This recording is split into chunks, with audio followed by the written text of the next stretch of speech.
So, my medical disclaimer, I do this on all my presentations. I do talk passionately about any topic that I'm discussing, but I'm not a doctor, I'm just a pharmacist. I can't stop your medication, I can't start you on medication, I can give you recommendations, I can contact your physician on your behalf if there's questions and you want me to work in that capacity, but I'm not telling anyone to go home tonight, stop your antidepressant or your sleeping medicine and try some CBD oil. So that's what all that legalese talks about.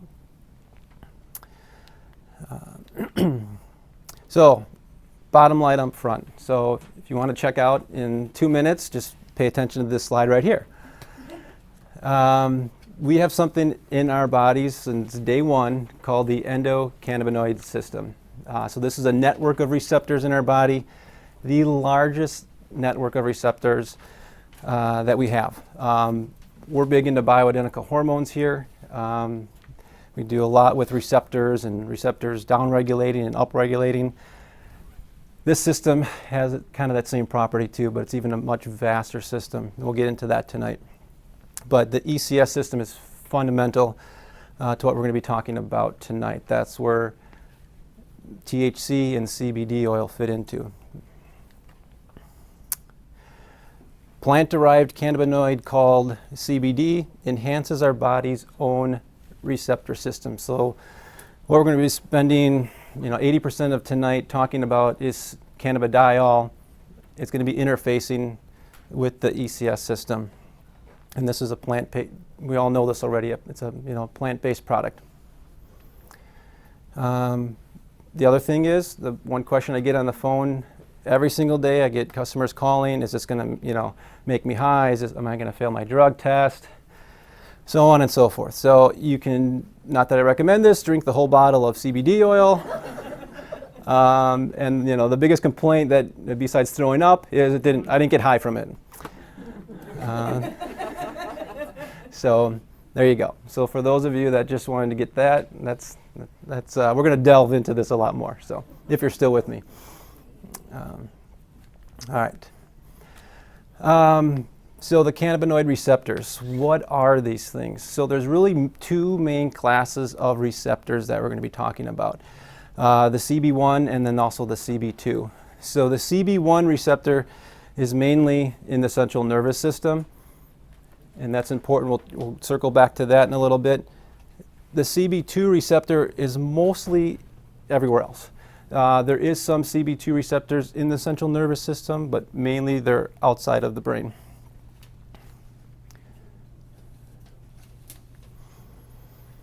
The other thing important to know about this receptor system is that, again, anything above insects has this same receptor network. So how do we maximize this receptor system, I think is very important to understand.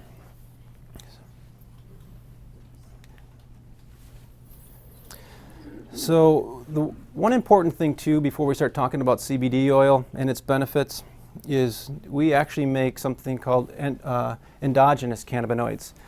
Our own bodies produce these. There's two main, there's more than this, but there's two main endogenous cannabinoids, or cannabinoids in our system, anandamide and 2-AG. And our first dose of endogenous cannabinoids actually comes through breastfeeding. There's a large amount of anandamide in breast milk, actually. So anandamide was first identified in 1992, so relatively recent, out in Israel. And it's also found in a lot of other substances as well. So chocolate, for example, has anandamide in it. So you can eat more chocolate and gain some health benefits from that. Endogenous cannabinoids are also produced during meditation and prayer. Relaxation techniques can also increase our own body's production of this material. So that's important to understand too. And you'll see tonight I get ahead of my slides quite often. So this is just the bullet point of your first dose of endogenous cannabinoids comes from actually mother's milk. So again, one big point that we want to make tonight is what is THC, what is CBD, and then my next slide after this is what is hemp, what is marijuana. So it's important to understand these differences. With my traditional pharmacy background, I like to look at the chemical structure. What am I looking at? How does this lock and key analogy work? CBD has an alcohol group at one point in this structure, where that alcohol group on THC is actually just bonded to another carbon atom. Why is that important? When you think about lock and key mechanisms, this whole carbon group here, this ring, can actually rotate and flip around. If you think about it in a 3D space, there's more flexibility in CBD, and that has a whole nother array of potential benefits that we'll talk about. Where THC is locked into more of a more structured position. The best analogy that I could come up with to compare, because these look very similar, so how can we have such a vast difference of health benefits with these two products? And so the analogy I use with the pharmacy here, we do a lot of bioidenticals, is with estradiol and testosterone. So with men and women, I think we can all agree that those two sexes are quite different. And the main sex hormone in women is estradiol. The main sex hormone in men is testosterone. Again, though, you've got an alcohol group off of one carbon versus just a double bonded oxygen. And then with the testosterone, you have another methyl group on a carbon. So very similar structures. We all know generally what estradiol can do for women, and we all generally know what testosterone does for men. Very completely different outcomes, but yet almost identical structures.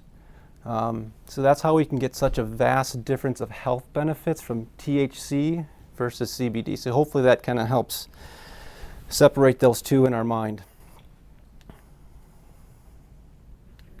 Does that make sense? Okay. So then the other thing that comes up is marijuana versus hemp. So really the best way I've heard this explained is that the difference between marijuana and hemp is literally just a line in the sand. This is just completely arbitrary. It's the same, it's like taking canines. It's all the same species of dogs, right? They're all canines, but then there's all different types of breeds. And they're all just generally made up by us humans of this is a golden retriever and this is a Labrador or whatever. With marijuana and hemp plants, you've got just a different amount of cannabinoids in marijuana versus hemp. It's just an artificial line in the sand. So both are the same plant, same species. They just have different amounts of cannabidiols in their product or in the material. So that artificial line in the sand, marijuana would constitute anything above 0.3% THC. Hemp, on the other hand, has less than 0.3%. So that's how we really make that distinction. Yeah, there's different structural things to it, but at a most simplistic term, just the amount of THC in that particular plant. So THC versus CBD. THC, we know it's psychoactive. It has a strong affinity for the CB1 and CB2 receptor. We'll continue to talk about that tonight. It does have weak gene transcription modulation, so that's something we'll circle back to as well. It doesn't turn on nearly as many genes as CBD does, and we'll get more into the pharmacology behind that. It really only turns on about 30 or so genes. CBD, on the other hand, again, I already mentioned this, there's no psychoactivity, so it doesn't produce that high. It is a weak agonist, so it's a weak stimulator of both the 1 and 2 receptor. It strongly influences the effects of other agonists, so it actually helps potentiate the benefits of THC, and it also helps potentiate our own endogenous production of cannabidiols. So like anandamide production is increased. And it turns on over 300 genes. both a positive, and we'll get to this, but it upregulates positive genes and downregulates negative genes.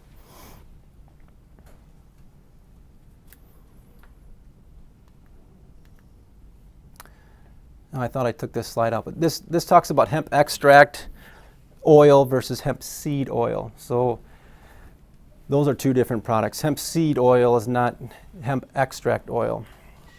Hemp seed oil and hemp extract oil are not the same.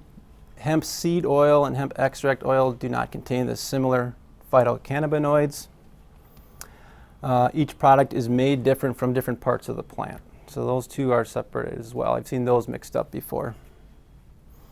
What we're looking for is hemp extract. That contains the CBD oil that we're generally looking for that health outcome, health benefit. All right, so now we're going to get into some of the pharmacology or the chemistry here. I already mentioned CBD interacts with our own endogenous network of receptors all over the body, and they target many different organs. The endocannabinoid system plays a variety of roles in everything from appetite, pain, anxiety, mood, memory. So we start to think about CBD oil and I go, how could this one product affect so many different things in the body that we might feel are unrelated? This network of receptors are in so many different tissues. So cell receptors of the endocannabinoid system, again, there's two different subclasses, 1 and 2. One mainly found in the central nervous system in the brain. Again, CB2, that subclass of receptors mainly found in the body, in the periphery, in the immune system. And so the key thing that I'll get to later as well is CB2 receptors have a profound impact on the immune system. Not only with the direct interaction with the receptor, but gene modulation. Upregulating positive genes, downregulating negative ones. And then I just mentioned here, there's receptors in the skin, brain, liver, bone tissue for both CB1 and CB2. So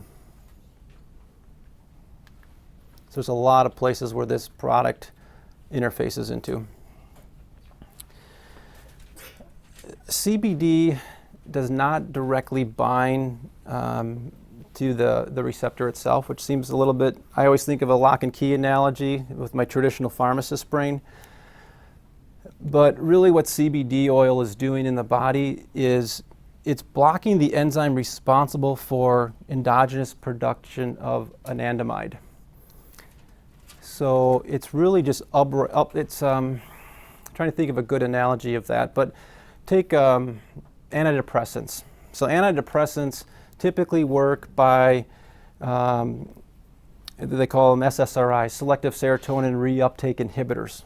What does that mean? So an antidepressant, you take it, that drug, you produce something called serotonin in your nerves, you release it, it stimulates another nerve, and that's supposed to make you happy. With the antidepressant, that drug blocks the reuptake of serotonin so that happy neurotransmitter stays around longer. And that's the whole idea about antidepressants. With CBD oil, it's kind of the similar fashion, is it's not really affecting that next neuron in the pathway. It's really just upregulating our body's own production.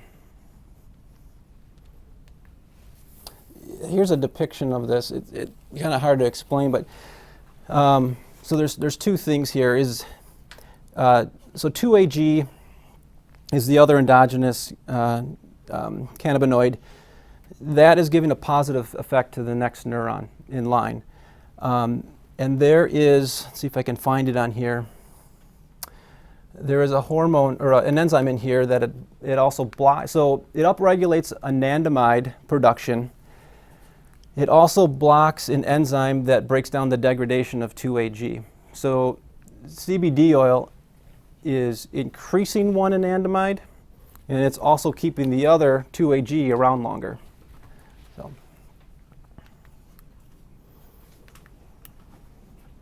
and that's what I just said there.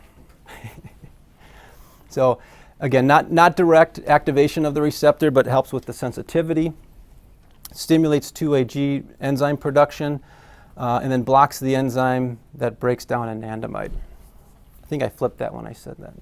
But the net result is our own body's production of 2-AG and anandamide are increased.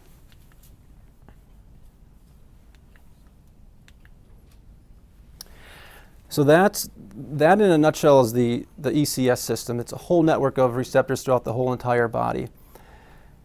And then I start thinking, well, how can CBD oil, again, have this profound effect on so many other systems in the body? Is that CBD oil, or cannabidiol, can actually interface with other receptors outside of the ECS system.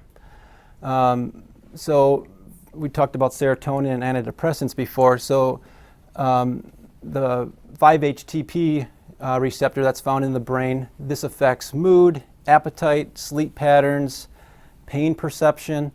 CBD oil interfaces with this receptor as well. So that's where you start seeing some of these antidepressant effects. You start seeing these anxiolytic effects from CBD oil. It's actually manipulating other receptors in a positive way. So there's some similarities. I'm always looking at the chemical structure of these compounds and how everything interfaces together. So this is 5-HTP, which is right behind me, I imagine. Kelly, help me. Yep, 5-HTP. This happens throughout the whole entire day. So this is 5-HTP. That's CBD oil over there. Put those two together and you're going to get a synergistic effect. Potentially a great way to ward off depression. CBD oil activates the TRP receptor. So what is that about? So this TRP receptor is found in the peripheral nervous system. It's involved with pain, inflammation, body temperature control. This is the same receptor that capsaicin works on for pain modulation. This is thought to help with rheumatoid arthritis when you activate the TRP receptor. So patients with RA might be able to see some benefit with CBD oil, not through the endocannabinoid system, but through this TRP receptor. In this case, the research shows that CBD actually does a binding effect to that TRP receptor.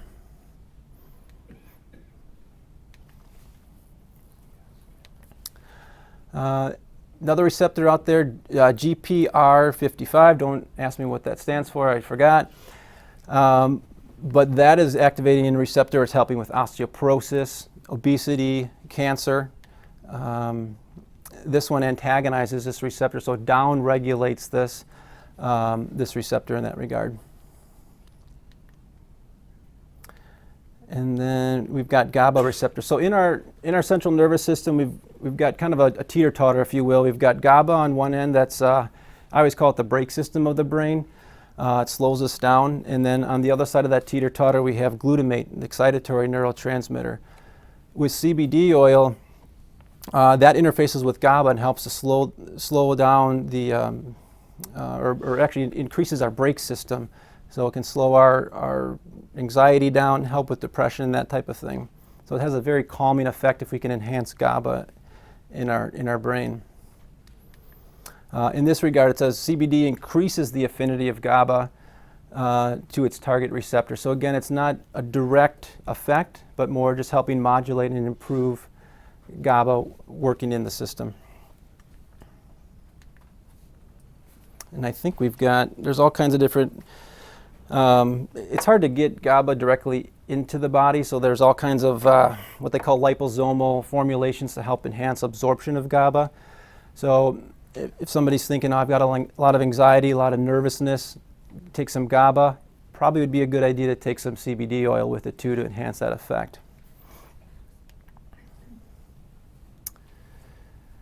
The other big thing that comes up with CBD oil, so there's a lot of potential health benefits with CBD oil, but with my traditional pharmacist brain is, I don't want to be poisoning the patient. At the same time, I'm trying to help them feel better. And the problem with hemp or marijuana is it acts as a sponge in the soil and it sucks everything out of the soil, good and bad. So we have to be very careful with that. So we always want to make sure, and I've got a slide that talks about this, but anytime we're purchasing CBD oil, any type of marijuana, hemp extract, before we're putting that into our system, we want to make sure that there's some type of assurance that that product is potent and pure, it's clean. So the example that I've got up here is there's two companies that we work with, Charlotte's Web and Ananda. They supply me with a certificate of analysis. So it tells me that it's pure, tells me that the THC content is below 0.3%, and then it goes through a multitude of different tests to make sure there's not any toxic material, not any bacteria, mold, pesticides, herbicides in that product. So I'm not harming the patient at the same time I'm trying to make them feel better. Questions I get quite a bit on the phone: doesn't affect heart rate, does not affect blood pressure, doesn't affect GI transit time. Just when you talk about taking it, are you talking about orally or on your skin? Does it matter for the... Taking it, I would say, yep, taking it systemically. So taking it either orally or, we'll get to this in a minute too, but under the tongue. Okay. Yep, yep. Doesn't affect psychomotor or psychological function, so you could still drive your car home tonight, basically, is what that means. So, and this is CBD.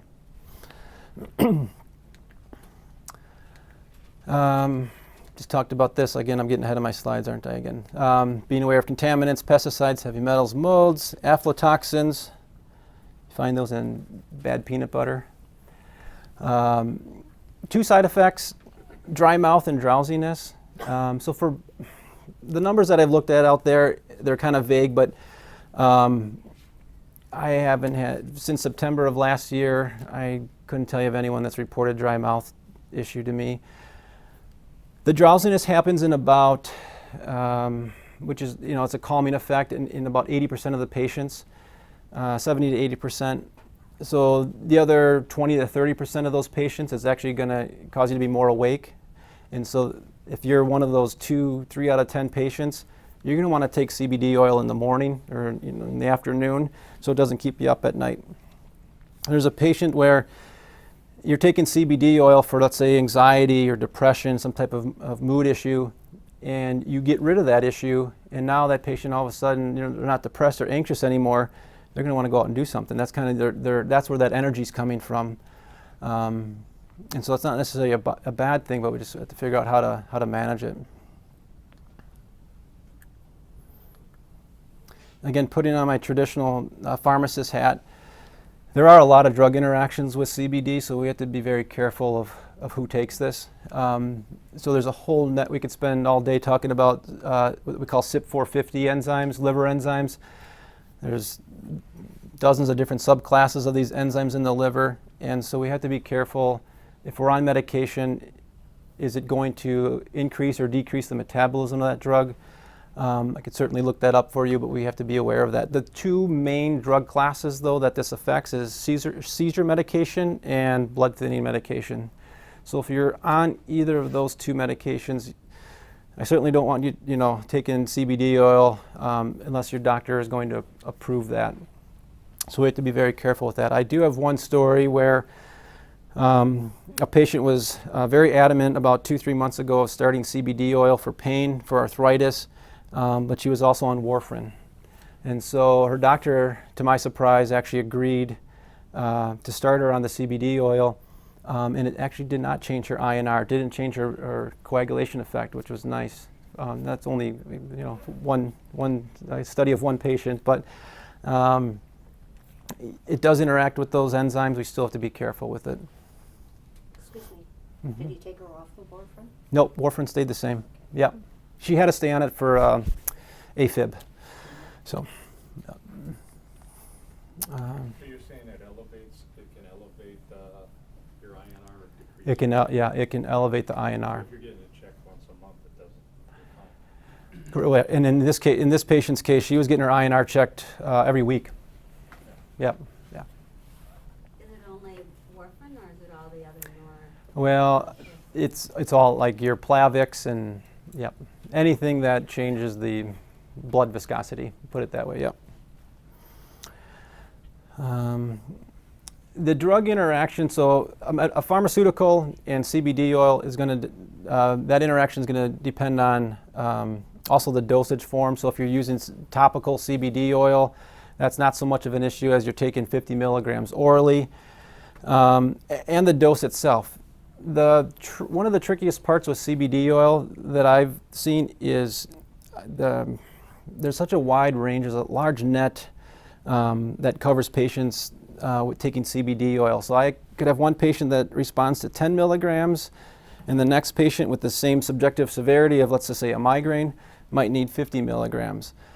So that's where it gets tricky. We'll talk about that too in a little bit when we get more into dosing. But certainly the more CBD oil that patient's ingesting, the greater influence it's going to have with other drugs that patient might be taking. Certainly genetics. We don't know everything about this, but there's CB1 and CB2. There's even different genetic modifications based on a patient's genetic SNPs and so forth, that receptor, that CB2 receptor, might have a greater or less affinity for CBD oil. So there's a lot of things that can go into play there. It can get complicated.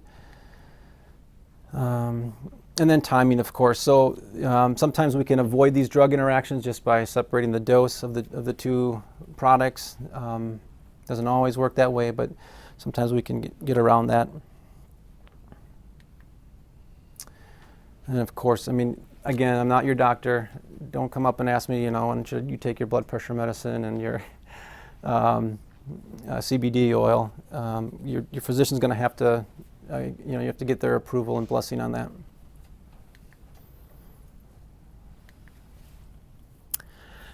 So I mentioned a couple things already with CBD oil that you could do to enhance its benefits or get a synergistic effect. One was GABA, the other one was 5-HTP. There's other things that can, because CBD oil, you probably already know, it's not cheap. It's expensive. So, we're all kind of sitting here thinking, is this another product I'm going to add to my regimen? Is this something that's economically feasible to stay on? I have to take this every single day. How can I maximize the benefit if I'm going to go on CBD oil? So absorption, just because we talked about, is it sublingual or oral? So I've heard mixed reviews on CBD oil as far as ingesting it. I've seen that or heard that when you take CBD oil orally, you're going to destroy 50% of that. And somebody else that I talked to says you're going to destroy 90% of that. Another person I talked to, only a third of it's destroyed by the gut. So it's really hard to depict of, if I take 15 milligrams of a capsule, which is sitting over there on the shelf, how much is actually getting into that patient's system? I don't know. I usually say 10 milligrams. Maybe it's only 5. I really don't know. So that's where it really gets hard. And then patient comes back after a month and says, I didn't feel anything different. Well, you might have been a fast metabolizer of CBD oil and only been getting 5 milligrams. Well, that's subtherapeutic. And when you look at all the research, most patients that are getting a therapeutic benefit are getting 30, 40, 50 milligrams or more of CBD oil in their system. So, taking it with lipids. So either MCT oil or olive oil is going to help with that. A lot of the products that are the sublingual oils that we're selling here have that really already built in. Question about water solubility.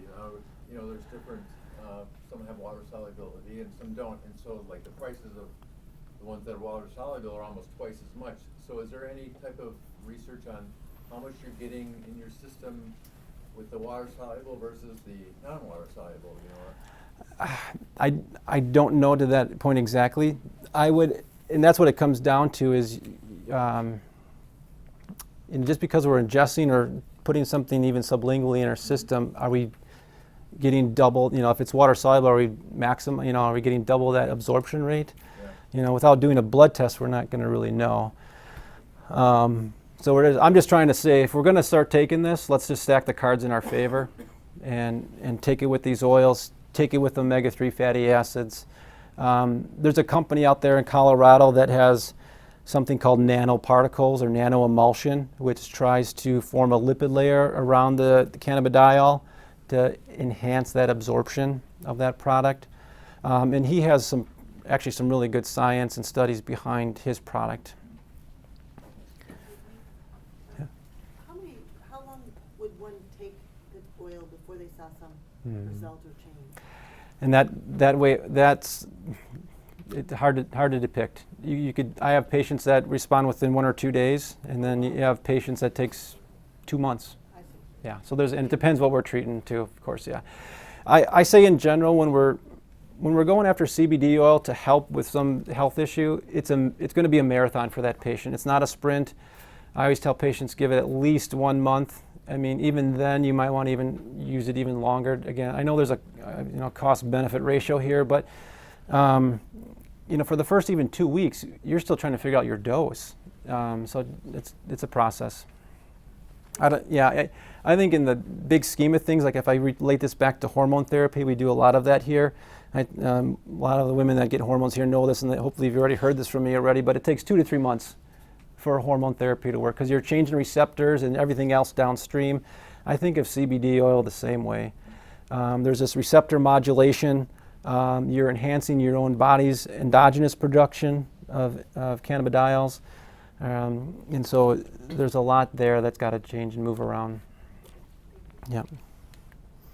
When you Yeah. say take it with olive oil or the MCT oil, taking it with, like if you're taking sublingually, you take it the same time? That's right. Take it at the same time. Yeah. And like a lot of the oils already have it built in. So the CBD oil itself is, and I don't know what the percentage is, but maybe 10% of that 1 milliliter that you're ingesting. Yeah. We do know, so CBD oil is very lipophilic. It's very fat-loving, and so it helps to get that absorbed underneath the tongue or in the mouth and holding it there for as long as we can. So I always tell patients, hold it there for at least 3 minutes or even longer to maximize that absorption. Because again, once you swallow CBD oil, again, depends who we want to listen to. At best, you're going to get 60% of that dose, maybe 65%, but at worst, you might only get 10% of that dose that you're swallowing. So we definitely know it's better to get it under the tongue versus swallowing it. So not to be funny, but to add some humor to this, if I were to put it in my garlic bread with lots of butter or olive oil and chew it each bite 23 times. Yeah, really slow, then yes. Yep. Going into proper dosing. Tips on proper. So starting at 10 to 15 milligrams, I think is when you look at the literature that's out there and the research that's been done already on CBD oil, it's reasonable to start at 10 to 15 milligrams. And we'll get a little bit more into that. And then the idea there is it's kind of like a bell-shaped curve for me. So if I have 10 patients and they all have a subjective migraine headache or pain of 8 out of 10, some of those patients are going to need 1 or 2 maybe Advils to get rid of their pain, and the next patient with the same severity is going to need 5, 6, 7 doses. It's kind of the same way CBD oil works. So every 3 or 4 days, I want you to increase that dose by 10, 15 milligrams and keep working your way up in a stepwise fashion. Talked about that already. Talked about the average dosing. Some of the literature that's out there, goes up to 100 milligrams, even 200 milligrams a day. But those are very unique cases. Is that just once a day? Once a day, yep. You can certainly split it up, but I haven't seen any advantage or heard of any advantage of splitting that up per se.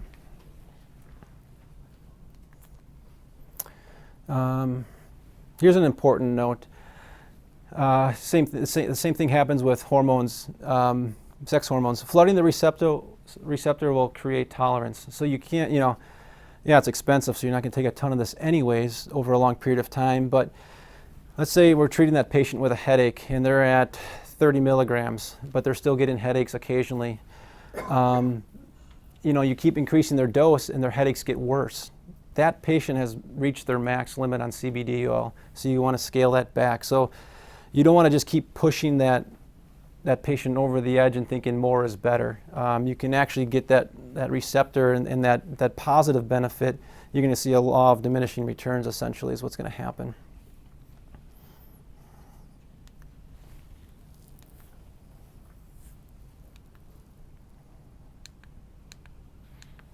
Oh, health benefits, okay. think I'm going into specific health benefits.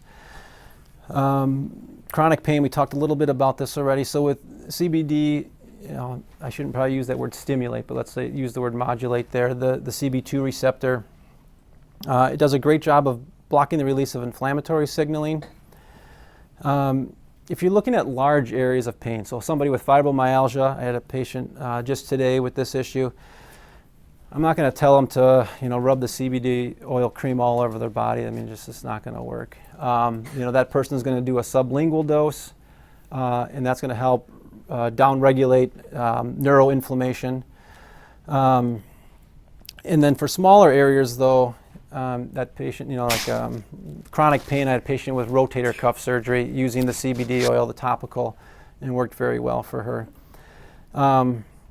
And then we don't want to forget about the TRP receptor. So again, with chronic pain, CBD oil is attacking this pain issue at a couple of different fronts. With the, again, the upregulation of our endogenous production, but then also with helping with this GABA glutamate balance. So that's also important to kind of keep in mind.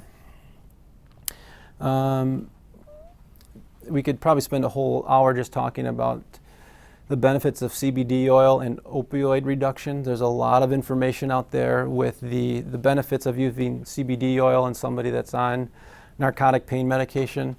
You can see, even some studies up to 30% less of a traditional pain medication dose when adding CBD oil to that patient's regimen.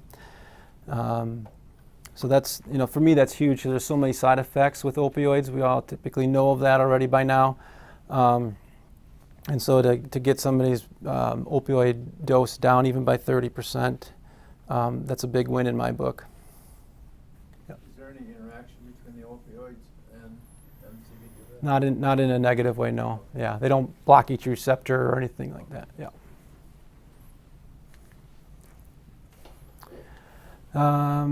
This paper talked about anti-anxiety effects with CBD oil. And again, at the end of the day, this paper showed it had a clear anxiolytic, anti-anxiety effect. And this is looked at patients with just social anxiety disorder. So that's a huge thing there. Really helps to tone down the glutamate or the excitatory neurotransmitters, but also helps to regulate GABA and helps to reestablish the brake system of the brain. We talked a little bit about migraines and headaches. Patients see the aura that often precedes migraines has been shown to be due to an increased signaling with glutamate. Glutamate, again, that excitatory neurotransmitter. CBD oil can come in. You get that aura from a migraine. It's caused by glutamate overexpression. CBD oil can come and help and calm that down, reduce that signaling pathway. Typical dosing, actually, somebody just asked about once a day dosing. So with migraines, headaches, you may have to dose multiple times a day to get that relief. This is certainly not recommended for acute situations. Sometimes, if somebody's using an Imitrex pen or something to that nature where they need something immediate, again, that CBD oil is more of that marathon benefit, not a sprint. So they're still that patient still probably is going to need their acute migraine preventative medication.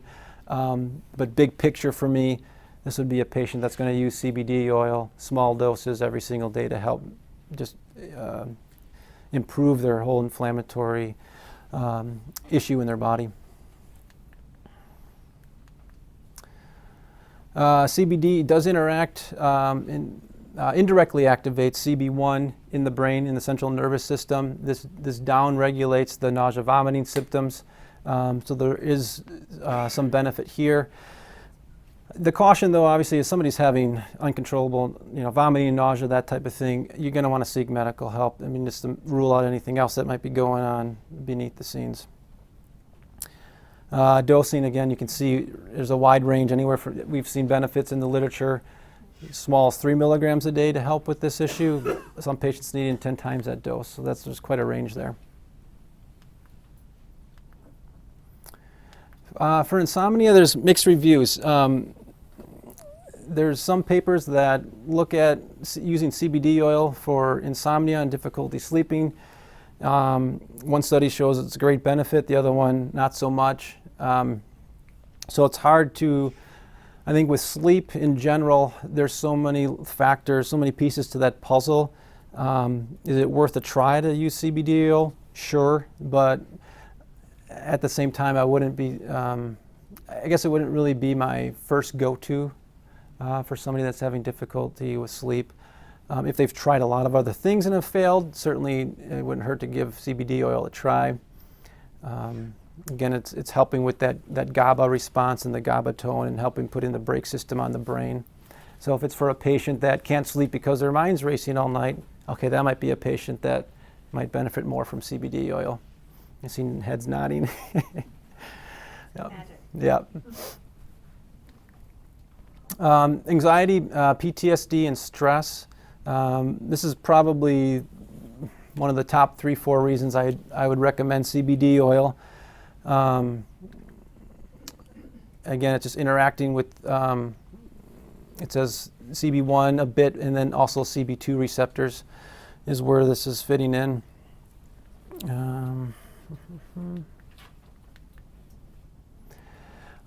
Dosing 10 milligrams to start, but I think most patients with anxiety, PTSD, stress tend to need to have a little bit higher of a dose, 30, 40, 50 milligrams a day. But definitely start out at 10. Okay. Neuro-inflammatory disease, so we're talking things like Parkinson's, Alzheimer's, autism. There's a huge neuroinflammatory response going on in the brain. And the CBD oil helps to really calm that fire. It says, so there's something in the brain called a glial cell, a microglial cell. When that cell, it's kind of the immune cell, I'll call it, of the brain. When that gets stimulated and angry, it just perpetuates this cascade of neural inflammation and dysfunction. And CBD oil can come in, or cannabidiol can come in and help calm that process down quite dramatically. There's quite a few good studies that are out there on this particular topic. I feel like a broken record though. Dosing there's such a variance with it. You could see neuroinflammation downregulated with 10, 20 milligrams in one patient, and the next patient might need double, triple that amount. Yeah, the glial cell, isn't that what? Microglial cells. Is that brain tumors? No, so that's a particular cell. No, Oh, yeah, okay, okay. Thanks. yeah.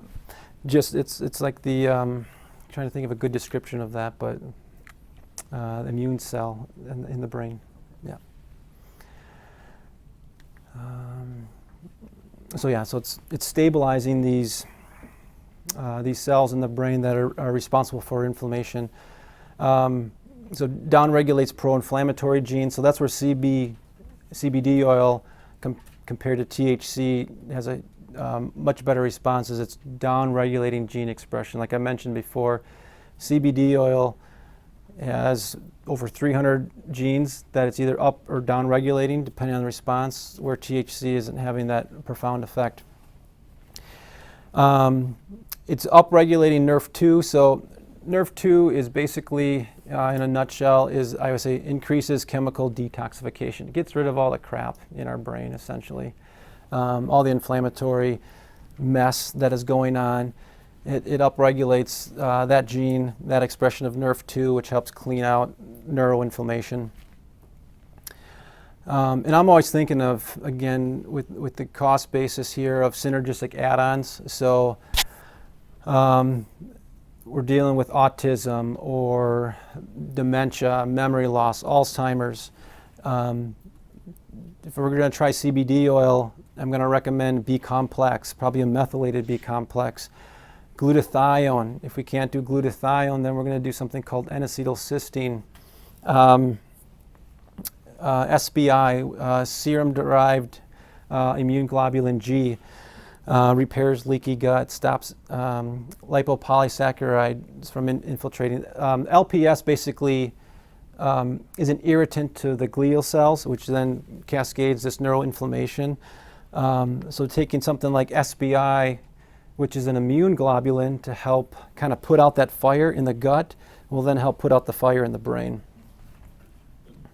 And then turmeric, I'm a big fan of that, just helping with, it's a good anti-inflammatory.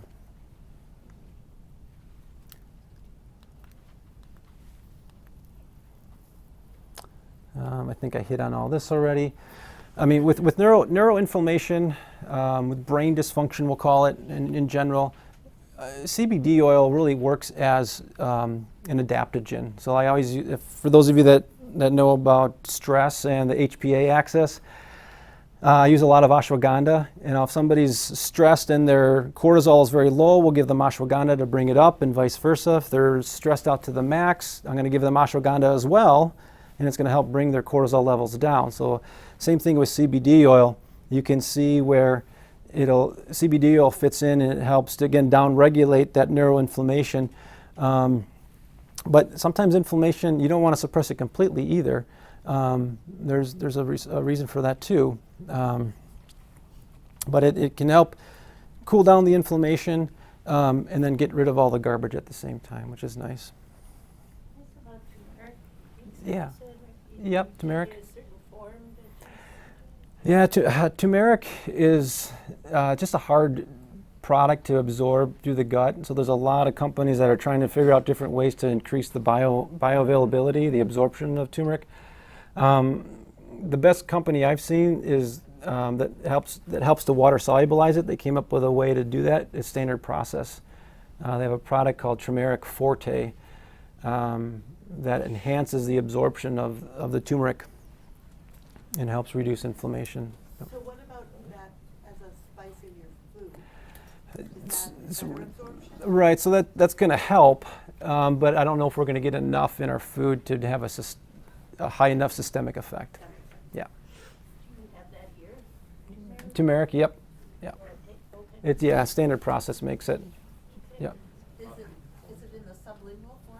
It's a capsule you swallow. Pardon? It's a tablet. Yeah. Yep. Going back to the milligram of doses, for instance, if the box that you, or the bottle that you have on display says 600 milligrams, you're supposed to take 2/3 of the drop, or like what's the ratio? Of Yep. what you're taking, what are you actually taking? What are you getting? Yep. I think, actually I'm going to get to that in a minute. Oh, sorry. That's okay. Yep. We're gonna circle back to dosing and I'll clear some of those things up. There's a lot of research on cancer and cannabidiol. Over 20 years of it showing potential stopping of the growth of several cancers: melanoma, brain cancer, breast cancers. Cannabinoids, they also offset chemical toxicity from medications and environmental sources. So again, it helps to upregulate genes that get rid of the garbage. Helps patients feel better, or better tolerate side effects from chemotherapy. Obviously, self-medicating with CBD oil in cancer is not what I'm telling you to do, but talk to your doctor, talk to your oncologist about possibly starting this. You may have some good benefits from it. Definitely adding omega-3 fatty acids is certainly going to help if you're going to do CBD oil. There's a whole paper. I was in a attendee at a talk in London. It's Dr. Julian Kenyon, but he's got over 4 years of research using CBD oil in cancer. He used a synthetic cannabidiol. Let's see, get ahead of my slides here again. He had a whole, we're not even going to talk about his protocol about dosing, but it was very unique. Again, he used a synthetic form of cannabidiol in his cancer patients. And some of the research, if you're interested in it, I can share it with you after the talk, but it's pretty amazing stuff. And this was all patients, almost 300 patients, where it was late stage cancer, like pretty much, in my opinion, when I read that, everyone's given up. They've tried just about everything, so nothing else is going to work. And just out of those 300 patients, I mean, there was 70 of them that went into remission.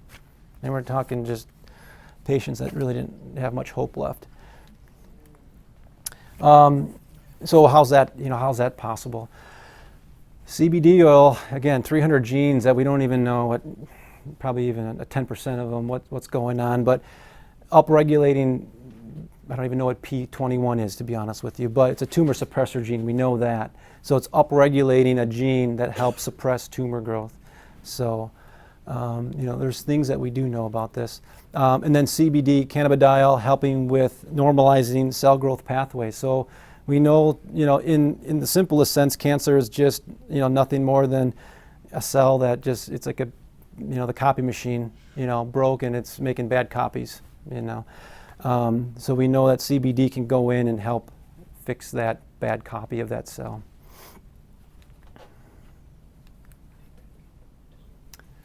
I'm going to talk a little, so I talked a little bit about this, but for product selection, there's a lot of, we'll just call it misinformation in my opinion. You got to read the supplement facts panel on the back of the bottle. I didn't bring a bottle up here with me, but you should find the total milligrams of hemp oil.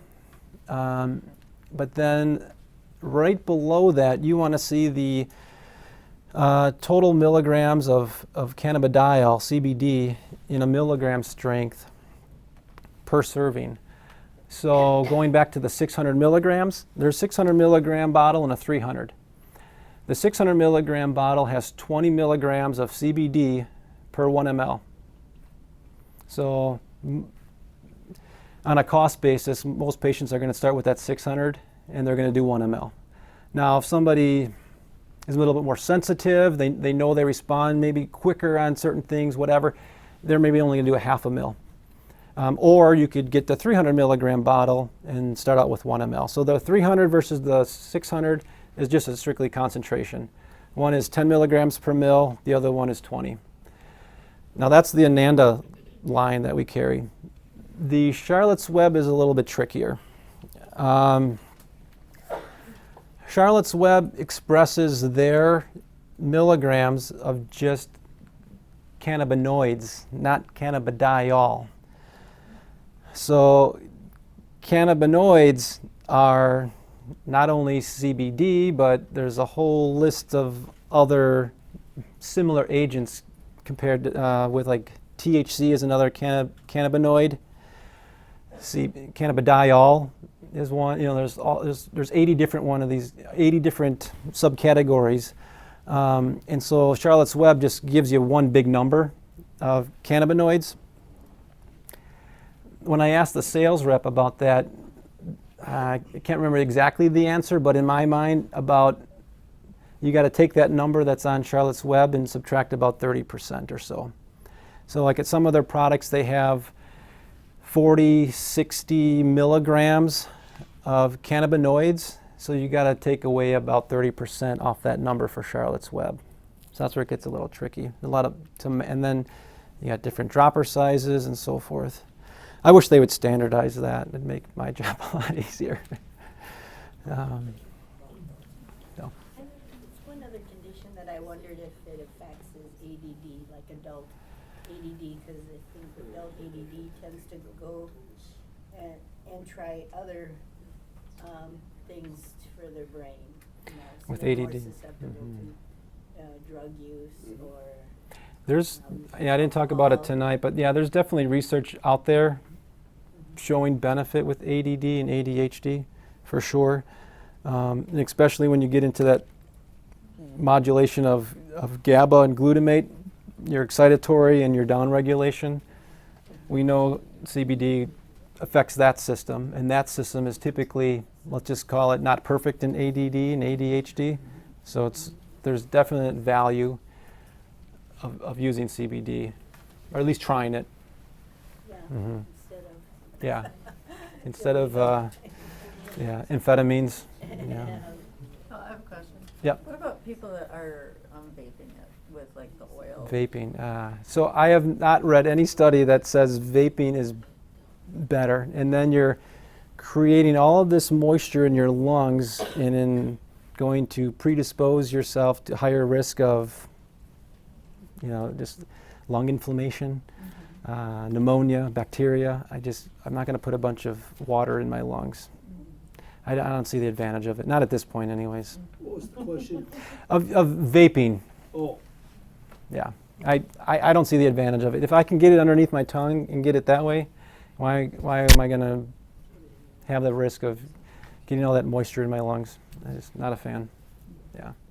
I know it's very popular out there, but I don't see the medical advantage. I talked to someone who was using it, and they were doing it because it was cheaper that way, I guess. Than Right. It could be more cost effective, but on a bigger scheme, health basis, I wouldn't do it. Yeah. I can kind of speak to that, because I've got several kids with that issue. I get it from mom. They do tend to hit a wall of tolerance when they take the CBD oil. And then when they vape it, they hit that same wall, but they hit it faster, so they think they need to use it more often. They do it because they say it's less expensive, but it's not as pure. Yeah. And then you have the concern of addiction Yeah. that goes along with it and denial. Yeah. I mean, for me, again, I'm using it's a marathon effect. I'm not, yeah. I'm looking for the long-term benefit. Yeah.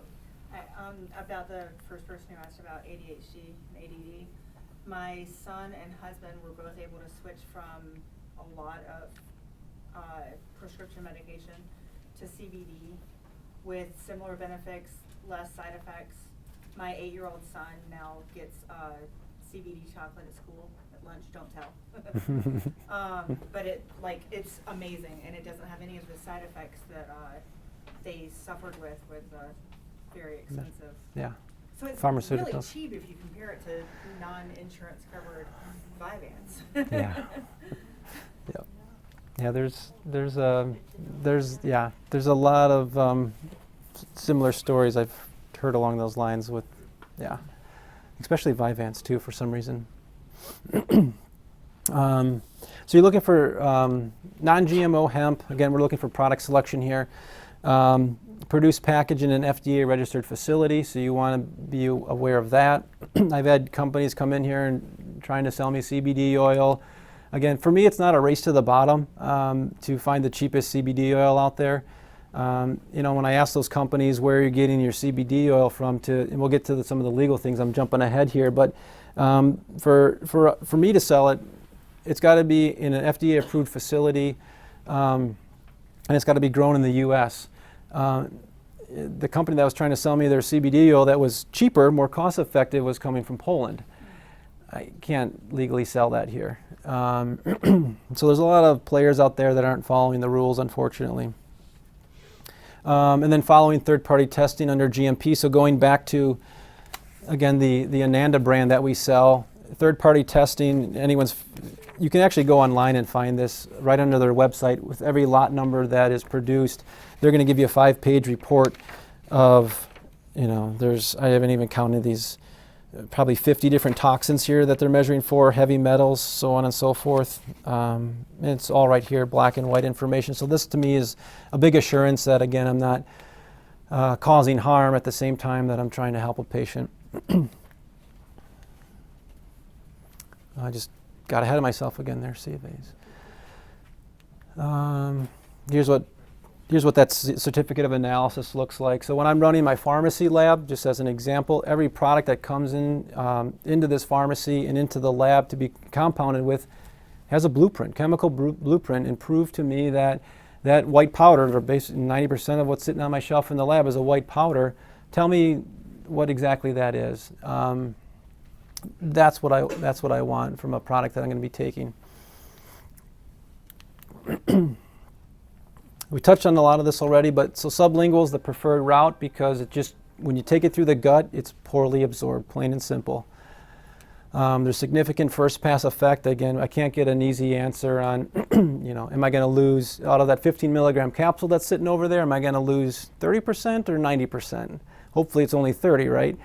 But we're going to lose quite a bit of it either way.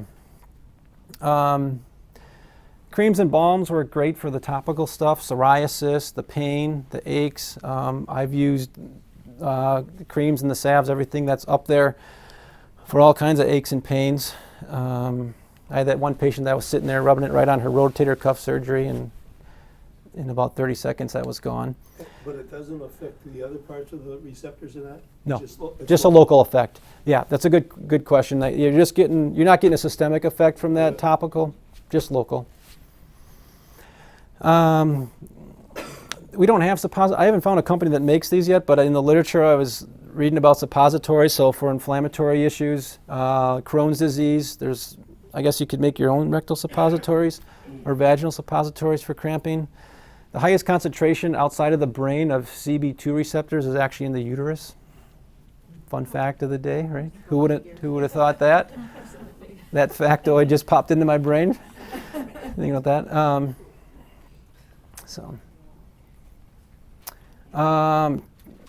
This was back in 2014, 16. President Obama signed the Farm Bill. There's a newer bill that's since passed, and there's a whole other set of regulation, but making it easier for us to grow hemp in the U.S. essentially. That's kind of where it all started. FDA oversight, again, it's just an artificial line in the sand that says, what's hemp, what's marijuana? Well, 0.3%, there's the line.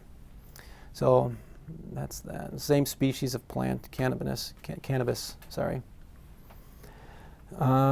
cross-reactivity in THC drug testing. So I got a call 2 weeks ago from a patient that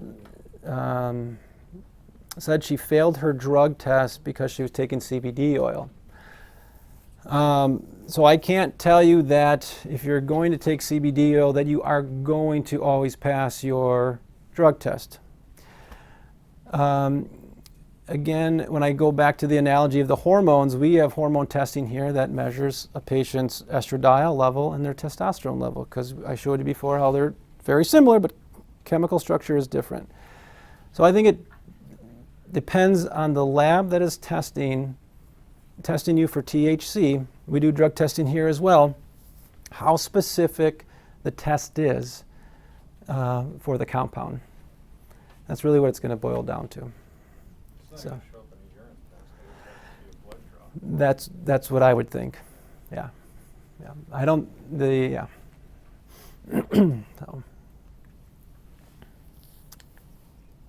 so that's my name goes.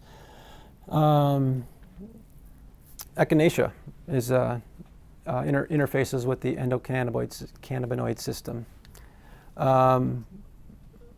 So echinacea makes this, compared to our endogenous production of anandamide, echinacea has alkamides that mimic anandamide in our body. I jumped to the slide already. So here's that picture again, that chemical structure of our own production of anandamide that is being enhanced by CBD. Oh, my slides are going all over the board here. And here's the compound from echinacea. So if I'm thinking of boosting my immune system, I'm thinking CBD oil and echinacea isn't a bad combination.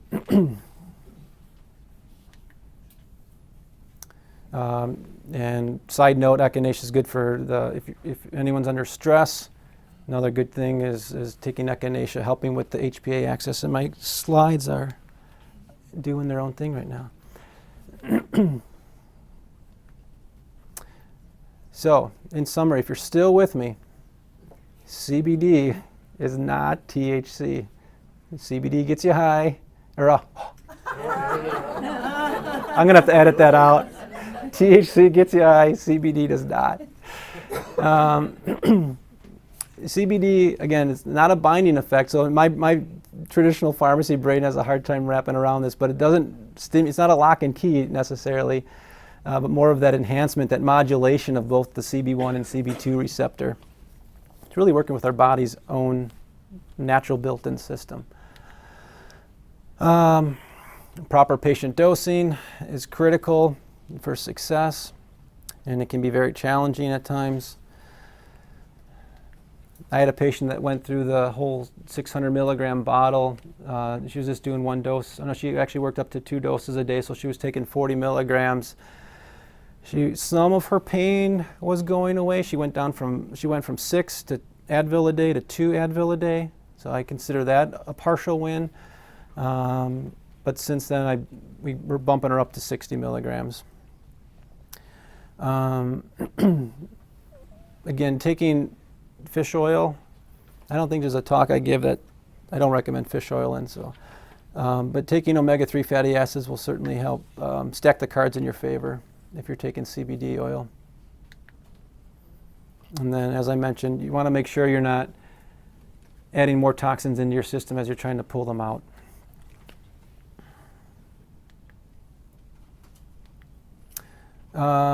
Final thoughts, getting down to the end here. So I'm just fascinated with the chemistry of CBD oil, and then actually combining that with low-dose naltrexone.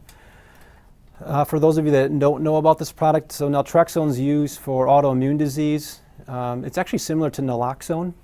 Actually, going back to the question about the pain medication and CBD, naltrexone does interface with the opioid receptor, but it actually just blocks it and sits on it. And so it sits on there for about 6 hours and comes off. And during that time, our body's tricked into upregulating endorphin production. And then it gives us, that's our body's own opioid stimulator to help with pain relief. It gives us that runner's high. And naltrexone and CBD, I think, would just be a fascinating combination to help with pain, inflammation, immune dysfunction, autoimmune. I have a patient that is doing LDN and CBD for MS, and his MS is in remission. Just some really neat stuff. I wish there'd be more studies done with the combination of those two. Is naltrexone available over the counter? No. So, yep, the naltrexone is prescription only. Okay. Yep. And is it addictive at all? No, not at all. It's actually used to help with addiction. So naltrexone was developed in this, I don't want to digress too much into that, but naltrexone was developed in the 70s to help with heroin, thank you, addiction. And then it kind of fell off of favor. And then in the 80s, it was used for alcoholism. But it definitely helps, again, modulate pain control. And with low dose, we're talking, instead of 50 milligrams for like heroin issues, we're talking 1, 2, 3, 4 milligrams. It really helps with pain and immune dysfunction. Again, plant-based. This is a plant-based supplement. Numerous health benefits. We hit on all that already, and it's interacting with the largest receptor system in our body. That's it. Thank you. Those are my kiddos. Yeah. More yeah. Yep. Okay, so Oh wait. One more baby picture. So that's that. How old is my? 2 months. Thank you.